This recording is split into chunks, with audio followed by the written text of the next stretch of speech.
Hi, Anne. So what I did is went into Microsoft Teams and I clicked join or create a team, and I clicked create a team, and I clicked class, gave it a name,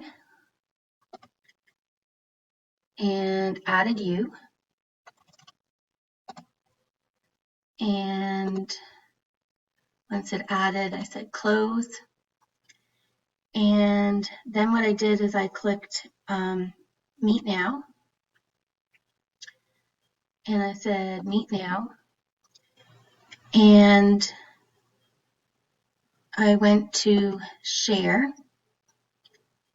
I clicked start recording when I want to start recording this, if you did want to record it.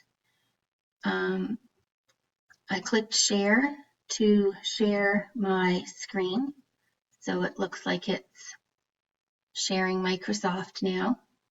Right now I'm seeing a white screen. Of course, Microsoft is on or MS Office is on my other screen, so that was silly.